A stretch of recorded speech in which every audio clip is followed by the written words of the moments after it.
Today I'm going to do my after-action report for FITNA, Global War in the Middle East from Nuts Publishing, where I played scenario number 9, Tashal versus Hezbollah, Israel attacks Lebanon and Syria, and I'll put a link to the setup that I covered in the description of this video.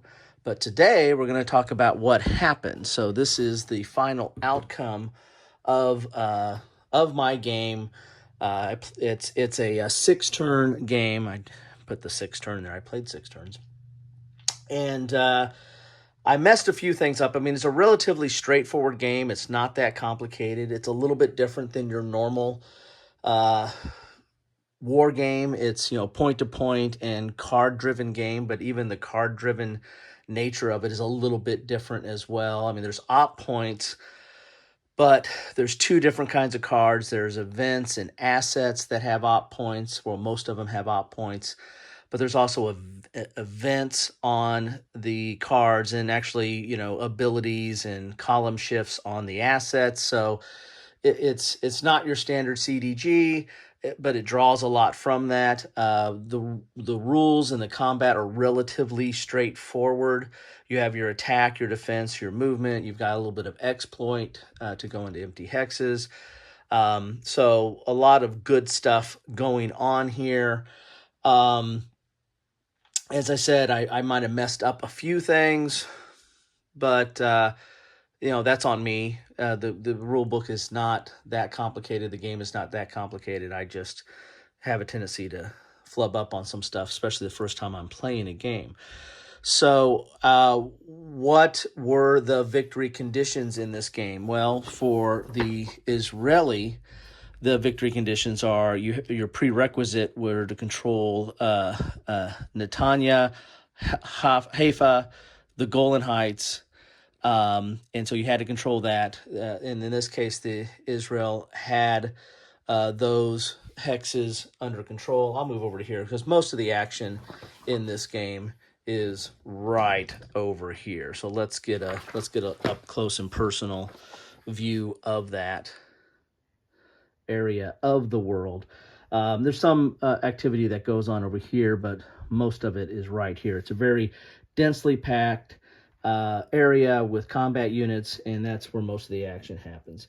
So you have to control those 3 hexes for as a prerequisite, and then you either get a minor, major, or decisive victory if you achieve 3, you get a minor victory, 4, you get a major, and 5 if you get a decisive of the following. So the first one is control 4.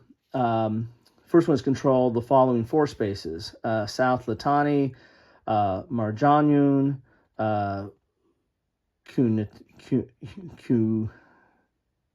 Nitra, and Dara. And so I end up using these dice. These are my dice. I got lots of dice. So I use the yellow to mark the Israeli objectives and the red to mark the Syrian and Lebanese and Iranian objectives.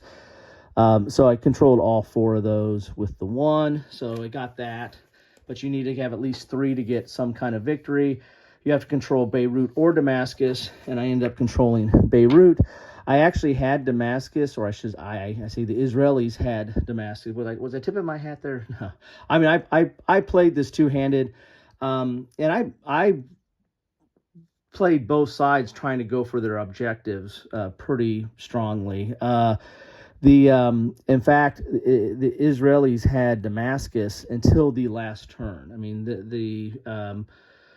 in fact, the Syrian forces, I mean, they put it all out. I mean, they had reinforcements come in, and they drove down here to get to that, and they had to fight through quite a bit of not all these, but some of these. They destroyed, I think, 2 or 3 Israeli units on that turn to get there, to get Damascus, but it was just too little too late in that regard. So that's the second objective, is this 2. So they've got 2 objectives so far. Then they have to eliminate 5 Lebanese Hezbollah units, and they did through the course of the game. these Hezbollah units were all around here, and they eliminated 5 of them. So they were able to get to that. So that's that third element. So they got at least a minor victory now. So let's see what else we have here. You have eject all Iranian units from Lebanon, and they did. This is Lebanon right here, and they got them all out of there. There is Syrian. There's what is this? This is a Hezbollah unit, and then there's Syrian and Russian there, and then there is Syrian here. So they were able to achieve that. So they have at least 4, and then eject all Iranian units from Syria, and they were able to do that. I mean, the Iranians really had they really got pounded upon quite a bit. I mean, the Israelis did quite a bit on here. I mean, they only ended up with 4 units left on the board. They don't have a lot, but their units are much, much better. And the Israelis got a good supply of replacement cars. I think they got at least 3, maybe 4 replacements, where the Syrian Lebanese, they only got I think 2, and it was really towards the end of the game. They didn't get the same amount of replacements. And when you get a replacements, you can pick one of the batches. A lot of these have 1 or 2 batches. And then or you can pick, to pull some units out of the replacement bin. So, so they did that. So they ended up getting a major victory because they got or a decisive victory, I should say. So they got all 5 of what they needed to do there.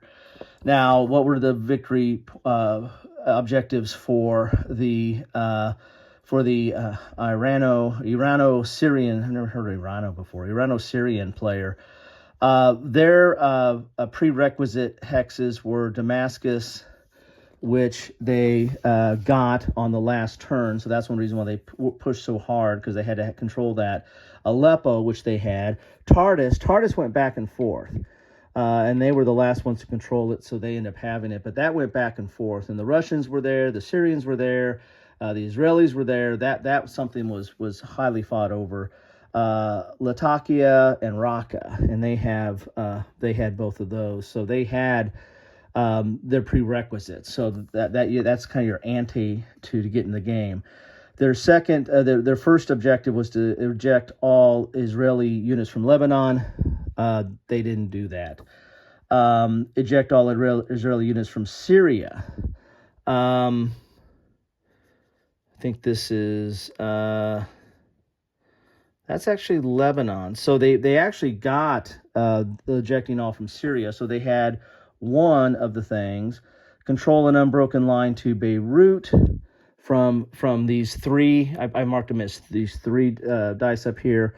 They had to have something to Beirut, but they don't have Beirut, so they didn't get that one. Control the 4 PYD. They did control the 4 PYD that are in Syria.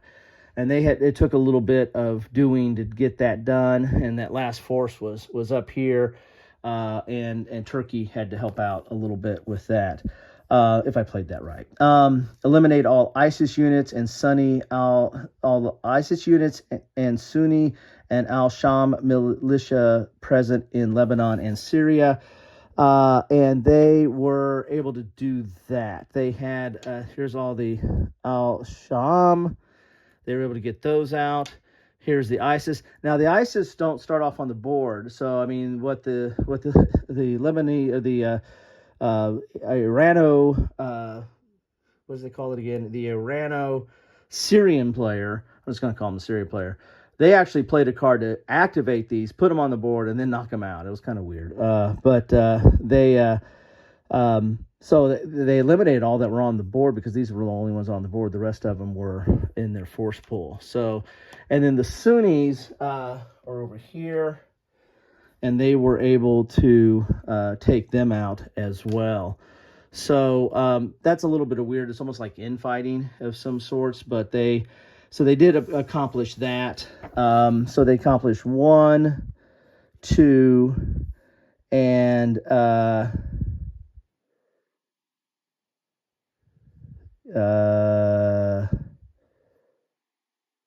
3, 4. So they controlled 4 out of it. So is that a major victory because they controlled Damascus?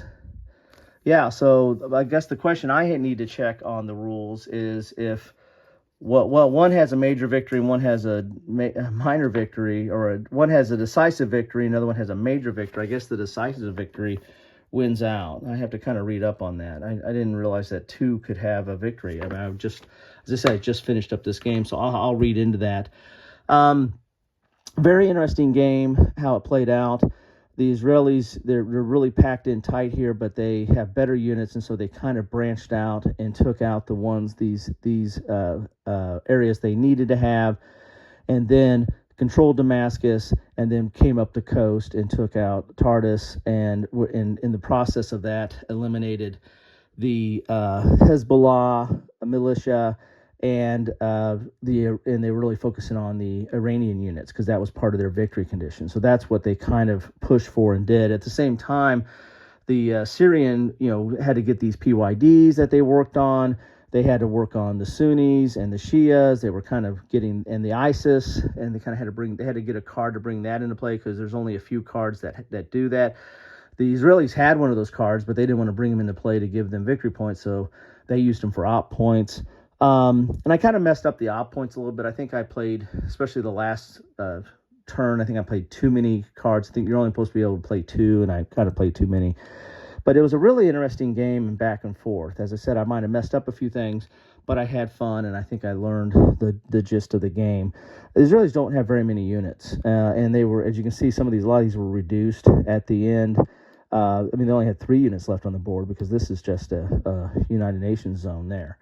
So, a lot of battle, interesting scenario. I did it because of recent events and the recent events of Israel moving into Lebanon.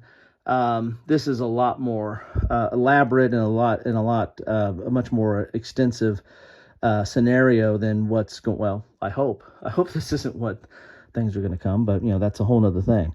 So it's interesting and timely in that regard. So how does the game play? Well, let's talk about the components. I love the components. I love these counters. They're really thick and nice and good and clear. The cards are fine. They're easy to read. They're not too thin and not too thick. They're fine. You might want to sleeve these because you do shuffle and deal these out over time or draw from it.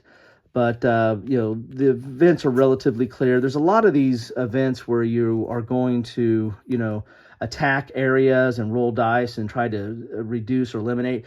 The Israelis did that. The Syrian did that quite a bit, and the Israelis caught up in doing that. And so, interesting concept there. Also, used all their joker. Both sides have a joker that they can play this chit and get 2 cards, so they can have a bigger hand to make options from. And each side, the Syrian has 2 of these special jokers, and the Israelis have 1, and they're pretty effective. 3 spaces, and they roll per unit and try to reduce or eliminate. They use that at a key point. They kind of save that. The Assyrians use their 2 really early to try to loosen up the Israelis, and then the Israelis save this to do a massive attack there. So all in all, I like the components. The map is clear. The rules are fine. And this is the sequence of play. Talk a little bit about gameplay. So you're going to have these events. So each turn you're going to have 4 cards. If you play your joker, you'll end up with 2 extra, but you're going to have to get down to 4. The events, you can play 1, several, or no cards for your events. And I played a lot of events for the Israelis. I started out with more assets for the Syrians and then moved on to events. I kind of like the events a little bit better. They have a way to loosen up the board a little bit more. Then you got to check supply lines. There was a Lebanese unit here that got completely surrounded here and isolated. And when you're isolated, you can only have like 2 movement points, and it's you have a disadvantage on combat. It's really incapacitates you to be isolated, and there was an isolation there. So you do have to check for supply. There's planning. You can draw 1 or 2 cards, and I might have messed that up at least 1 or 2 times. But you can draw 1 or 2 cards and then add up these op points. These op points are these numbers up here. That's a good one with 6. But you're going to have those op points. And for every op point, you can move a stack of 3 units as an offensive, or you can move 2 units in moving, and then their movement is whatever on there here. Like this has 5 movement, and that's the contiguous spaces here. Of course, you got to stop when you hit enemies. You got offensive. Again, for each op point, you can move up to a stack of 3. For ISIS, they can do 4 because they can have 4 stacking. Then you could do strategic movements where you can move stuff around a little bit more to areas that's under control. And then you can adjust cards. You draw to retain 4 cards. And that's the gist of the game. I mean, it's really not that complicated. I might have messed it up a little bit. And the combat chart is not something that it's not a straight odds chart. It's a compare number chart, but it's relatively standard. I mean, I've seen this in other games before, and then it's got your attacker retreats and exchanges and defender retreats. And the Israelis were able to get some defender surrenders where you get the whole stack. You know, it doesn't retreat. You take the whole stack. And the Syrians got a little bit of that up here. Actually, they did that in Tartus because they made a massive attack there and ended up getting a good column ship. They played some cards for column ships. Again, the assets assets tend to give you column shifts, and the events has a tendency to give you reinforcements or do that role where you can do it like air attacks and drone attacks on certain spaces. That's not all of what they do, but that's generally a lot what they do. Anyway, there you have it. It's a fine game. I enjoyed it. I wanted to do the scenario because of the timing of it, and it was interesting. You know, you can push the Israeli. You don't have that many resources. You don't have that many units, and you can extend yourself a little bit too far, even though there's not a lot of spaces there. And they were very, very successful early on. And then the rolls stopped hitting, and the Syrians started having some really decent rolls and made a push at the end here. In fact, they got I'll look up the rules and maybe put a edit to this or put it in the comments. But they ended up getting a major victory where the Israelis got a decisive, if I played that right. Anyway, thanks all. Had a good time going over this, and love to know your thoughts on this. What you think about this game if you've played it, or if you've listened to what I've babbled on about, what you think about the game, or does it interest you or not, or what do you have to say about that? Anyway, thanks all. Take care.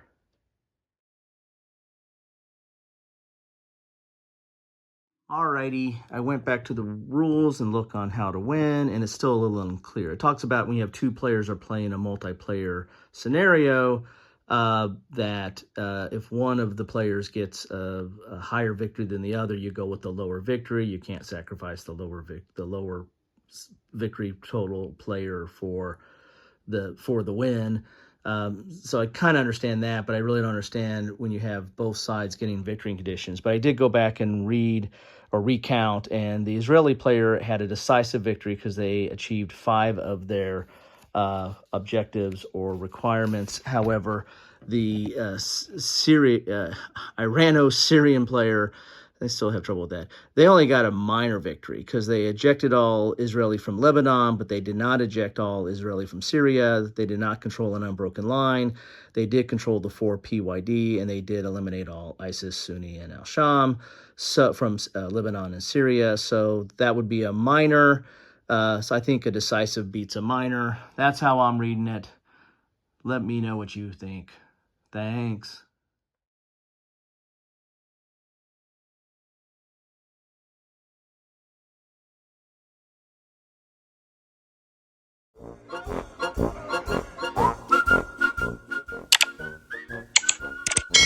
Thanks for watching.